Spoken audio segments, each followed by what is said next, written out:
Howdy, howdy. Sudevil here.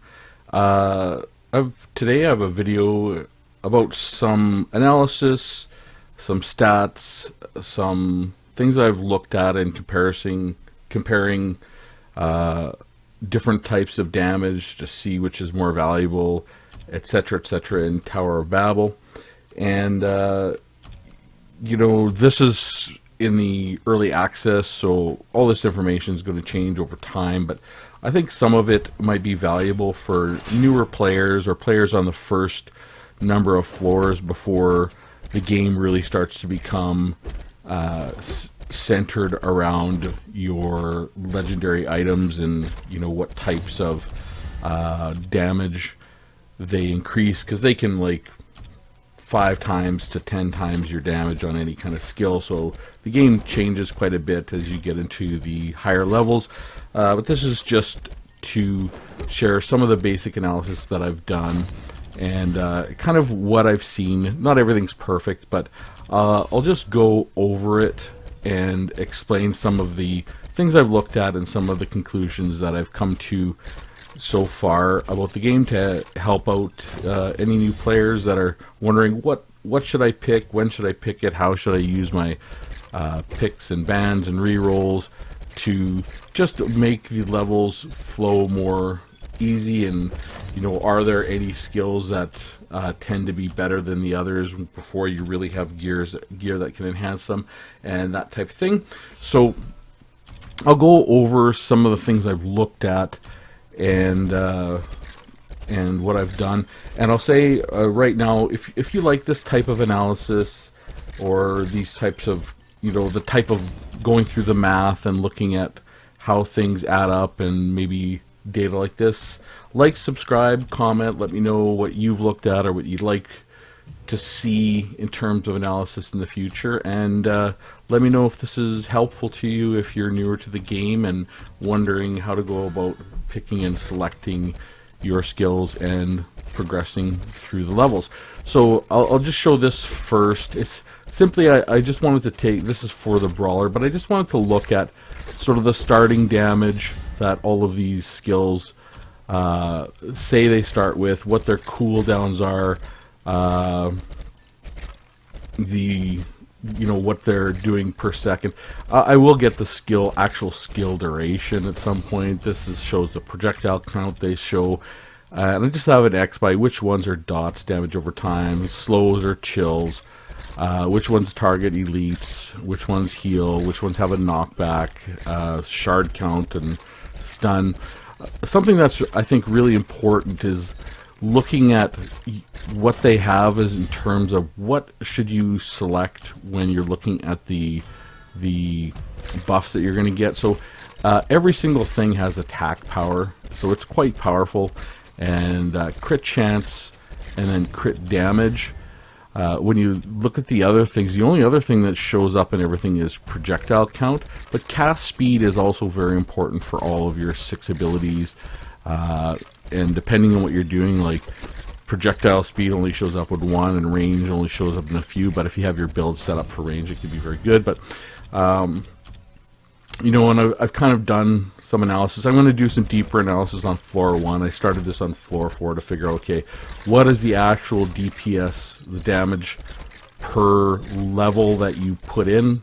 How much damage am I getting for every selection that I make, depending on where it ends up, and like your basic attack, special attack. This is on the wizard, is how much of your total damage does it end up doing, and everything, because I wanted to see what stands out. Like, things like spinning blades really stands out as an excellent skill, and we know purge and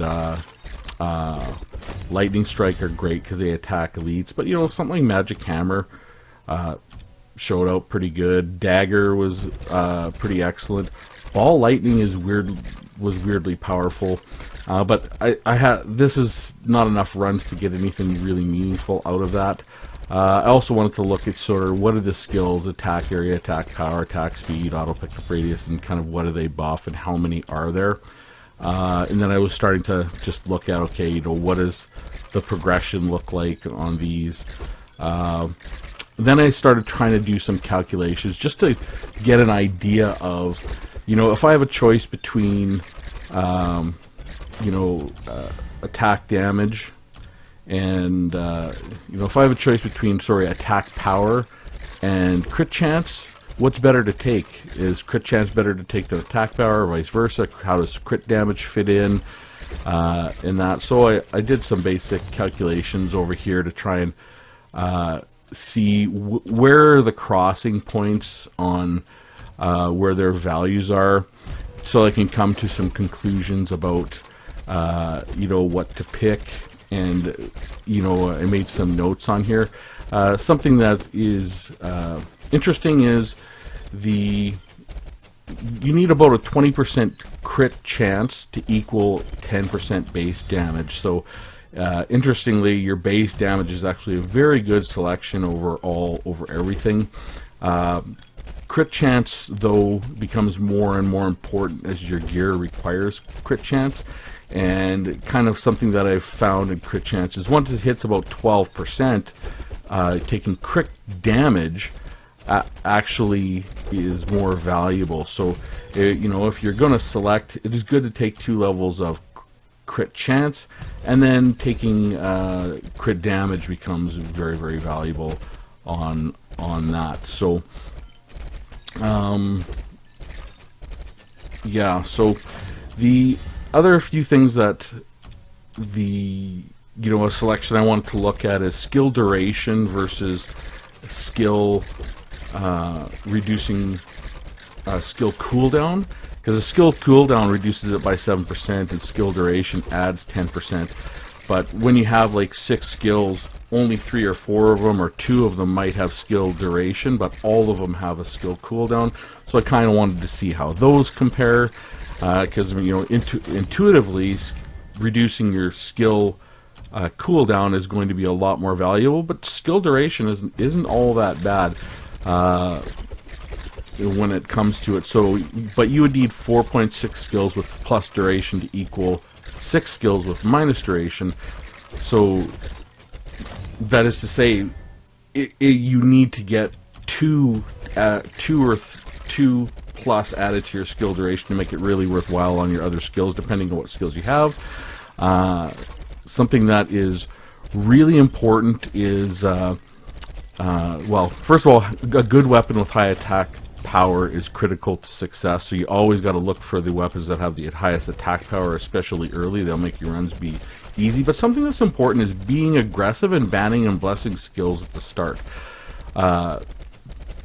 You know, when I looked at it, we have 24 skills, and then you have your you know, your base attack and your special attack, and then you have 20 more buffs for 46 total skills. You know, the chances of you finding the exact skill you want on any one set of 3 is only 6.5%. So you're going to need about 15 levels before you are, not guaranteed, but generally going to find the skill that you want, which means if you're getting 0.3, you're getting a level every 0.3 minutes, which isn't exactly right because you get more at the beginning and less at the end. You're going to see your draw one time about every 5 minutes. So it's important to actually be aggressive in banning skills you don't want. And I don't mean like the buffs, like what do you see, like these things, like, you know, gold gain, life generation. What I mean is the actual skills like ice, you know, fire orb, or you know, spear of light. Banning those, using your 2 bans on those early will start making it easier to find the skills that you want, because you take 2 out of the pool, so you go from 46 to 44. But particularly getting your base set of 6 skills done early as is reasonable, drops the total things that are going to be brought for selection from 44 to 28. So you're going to start seeing the skills you want, you know, every 9 levels instead of every 14 or 15, which will help you get that attack power, crit chance, and those types of things. So you're going to see it about every 3 minutes. The other thing that's, I think, important is blessing early. And just for a newer player, a simple way to think about blessing is bless the things that are going to add power to everything if you can, rather than a specific skill like, say, lightning strike, which is a very good skill, because, say, attack power will essentially give half a level on all 6 of your skills plus your special and your basic attack. So it's like getting a half level on 8 skills, which is like, you know, 4 skills in 1 level. So you would have to get any one skill with 4 levels to even be reasonably equivalent to that, to just taking it 1 level of attack power or crit chance. So the 5 things that I would look to generally bless early are attack power, absolutely. Crit hit damage, you gotta watch, but it's good to bless if you've already got crit hit chance done. So crit hit damage becomes very good once you have crit hit chance, at least 2. Projectile count and cast speed. So I would look to bless those as early as I can in the run, along to help actually accelerate the run in terms of the total damage that I'm going to do, and what we're going to see for the total benefit in terms of your run. So that's really, you know, the basics of what I wanted to go over. You know, focusing on, you know, what you should focus on early in the early levels. I would say, you know, when I'm looking at, so kind of if I could pick in the early levels in order of the things that I would want to make it, you know, my favorite 6, I would pick Spinning Blades, Lightning Strike, Purge, Dagger, Ice Orb, and Ice Spike. You know, but, you know, if I can't find, say Spinning Blades, I might take Phoenix. And, you know, I really do want to find one of the 2 of Purge and Lightning Strike, because that helps with elites. You know, Magic Hammer is good, but the reason I like Dagger and Ice Spike is you can aim. Ice Orb I like because it generally slows things down. But if we look at some of the other abilities, there's you know, look at, yeah, some of these other ones. Like Ball Lightning, it can actually be pretty good. Blizzard, I would generally stay away from. When I look at the damage, you know, Blizzard does is okay, but, you know, you can't actually aim it at the things you want. Blood Whirlwind is not bad at all to take if you want some healing, to put in there as one of your things. Chain Lightning, I think Chain Lightning is not bad. You know, Corpse Explosion can give you some high damage. It can be kind of hit or miss. But Divine Judgment, okay, I generally stay away from it. Dragon's Breath, I would definitely stay away from unless you have a build that you really want. It's just, it's so close to what you're doing. Your damage, your damage per level invested can be very low. Earth Spike is generally a little lower. Ice Orb is not too bad. Ice Spike is pretty good. Fire Orb can be pretty good, but you got to be really on it. This is one I would generally wouldn't take. Frost Arrow, again, you know, you can use it, it's not too bad. Lightning Wave, I generally stay away from. Again, you know, you can use it if you want, but you got to be so close to make it work. Magic Hammer is nice because it goes and gets at everything. Meteor Fall, again, early on, I would stay away from it. Phoenix is not great, but it's not bad because it just generally chips everything down. Purge is good. Sanctuary, again, one I would stay away from. Spirit of Light, I would stay away from.